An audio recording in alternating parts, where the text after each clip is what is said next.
Let's dive right into this explainer and explore the fascinating, completely cyclical narrative of one of the most polarizing and resilient figures in modern history. We're looking at a story that honestly reads almost like a Hollywood movie script. It's filled with massive highs, staggering falls, and some truly unprecedented comebacks. Today, we're going to unpack the life of Donald Trump, tracing his incredible path through the key events that really shaped his legacy. To truly understand this 78-year journey from an outer Burr developer to reality star and two-time president, we're going to break things down into five distinct eras. Roots and the blueprint, conquering Manhattan, bankruptcies and branding, the celebrity persona, and finally, the political arena. All right, let's kick things off with Section 1, Roots and the Blueprint. Specifically, the lessons learned from his father, Fred Trump. So our story begins in 1940s Queens. This is where his father, Fred Trump, was building a massive empire by aggressively capitalizing on post-World War II housing demands. It was right here, watching his dad navigate the local bureaucracy, that a young Donald first learned the ropes. But what's really fascinating and tragic is how the fate of his older brother Fred Jr. served as a profound turning point. You see, Fred Jr. simply wasn't built for the cutthroat nature of the family business. He ended up leaving to become a pilot, but tragically passed away at age 40 after a long struggle with depression and alcoholism. Witnessing that deeply impacted Donald. He decided to completely abstain from alcohol and smoking and threw himself aggressively into becoming the hardened, relentless successor his father always wanted. And a perfect example of this hardened approach? Well, back when Fred Trump faced a massive lawsuit for racial discrimination in his housing properties, he didn't back down. Instead, he hired the notorious lawyer Roy Cohn and countersued for a whopping $100 million in a defamation suit. That exact strategy, never apologizing, always counterattacking, became the absolute foundational philosophy for Donald Trump's entire career. Understanding this specific playbook is absolutely crucial, because it's exactly how he's handled adversity in business, media, and politics ever since. Moving right along to Section 2, Conquering Manhattan and Building the Brand. Armed with his dad's aggressive blueprint, he set his sights on the high-stakes, glittering world just across the river. He wanted out of the outer boroughs. He wanted to dominate the center of the world's economy. So throughout the 70s and 80s, he rapidly acquires these iconic properties that literally transformed his name into a synonym for the American dream. In 1971, he takes charge and instantly renames the company the Trump Organization. He then leverages his father's political connections to secure this unprecedented 40-year tax break to turn the bankrupt Commodore Hotel into the shiny new Grand Hyatt. And by 1983, he completes his crown jewel, the 58-story Trump Tower right on Fifth Avenue, officially cementing his status as a major player.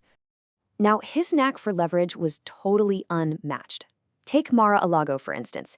Originally purchased for just $7 million after some insanely intense negotiations, it was valued at over $350 million by 2022. When he first tried to buy the Florida estate back in 1985, his $5 million offer was flat out rejected. So what does he do? He strategically buys the adjacent beachfront property for $2 million and threatens to build a massive, ugly structure that would completely block Mar-a-Lago's ocean view. The owners were literally backed into a corner and sold it to him.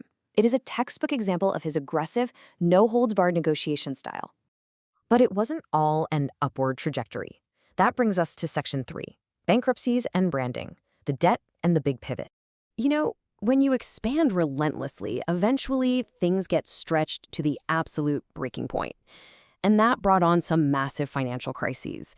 He wanted to own everything. Airlines, sports teams, and it just became too much. $1.1 billion. That was the staggering cost of the Taj Mahal Casino in 1990. It was an incredibly aggressive, debt-fueled gamble that led to a massive financial crash. Billed as the most expensive casino ever built at the time, it was financed using high-interest junk bonds. So when the economy inevitably dipped, that immense debt burden became totally unsustainable, and the casino had to file for bankruptcy just 1 year later. But here's the twist. He plays with bankruptcy laws, and they are good for him. As Newsweek pointed out in 2011, rather than accepting defeat, he treated corporate bankruptcy not as a moral failing, but as a completely valid strategic shield to protect his own personal wealth. Over the course of his career, his companies actually declared bankruptcy 6 times. This allowed his projects to keep operating, keep generating revenue, all while the massive debts were being restructured. So how exactly do you dig out of hundreds of millions in debt? Well, he executed a brilliant pivot from being a pure developer to becoming a brand licensor. First, he offloads his cash-draining assets, things like his airline, the Trump shuttle, and his luxury yacht. Then, instead of taking on the risk of actually building properties, he simply started licensing his name to put on other developers' buildings all over the world.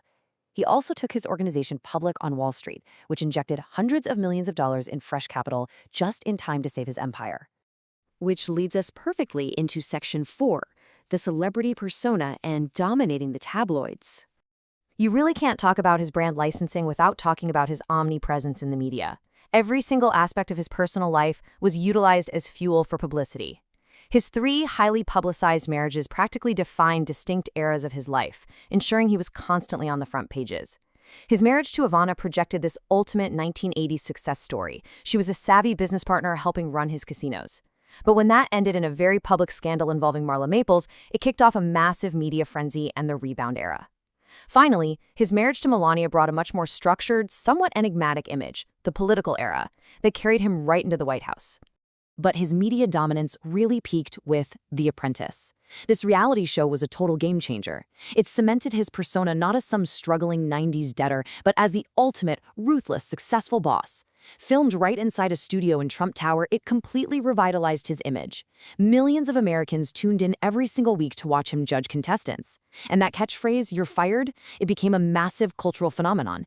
It effectively erased the memory of his past financial struggles for the general public, proving just how powerful branding can be when it comes to rewriting a public narrative. And that brings us to our final act, Section 5, the political arena and the ultimate comeback.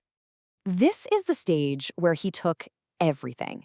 His real estate negotiation tactics, his tabloid savvy, his reality TV playbook, and applied it directly to global politics.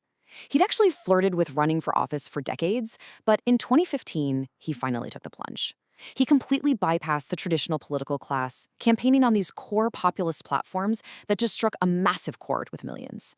Drawing a lot of inspiration from Ronald Reagan's 80s economic policies, his America First platform was completely unorthodox. He openly criticized NATO, promised a wall on the Mexican border, and vowed to repeal Obamacare. It was a platform that deeply polarized the nation, for sure, but it absolutely electrified his base. And his undisputed secret weapon? Twitter. He used it day and night to speak directly to voters, completely circumventing traditional journalists, press conferences, and debate norms. Just like he'd mastered the New York tabloids in the 80s and reality TV in the 2000s, he turned social media into his own personal megaphone. He could instantly dictate the global news cycle with a single tweet at 3 a.m., keeping his political opponents constantly off balance. It's pretty wild when you step back and look at it.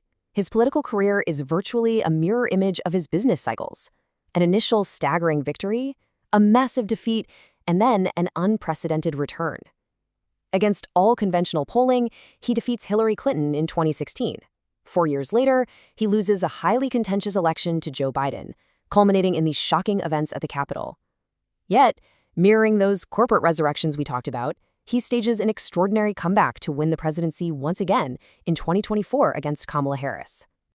Looking at that first term, it was marked by intense polarization and constant friction with established systems, which, if you think about it, perfectly reflects his lifelong habit of walking the edge without falling off. He entered the Oval Office as the first person ever to hold the presidency with zero prior military or government experience. He won despite losing the popular vote by almost 3 million. His term saw him navigating fierce, daily battles with Congress, surviving investigations into Russian election interference, multiple impeachments, and fundamentally shaking up the entire political establishment.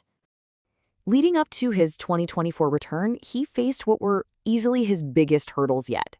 He became the first convicted former president, and he survived a literal assassination attempt at a campaign rally. The aftermath of the 2020 election brought relentless legal challenges, criminal indictments over classified documents, and allegations of election interference. But staying incredibly true to the blueprint he learned as a child, he treated every single legal threat as an opportunity to counterattack, dominate the news cycle, and rally his supporters even harder. So I want to leave you with this thought. When you look at this incredible, decades-long cycle of crisis and comeback, isn't it simply the ultimate execution of the blueprint he learned as a boy in Queens?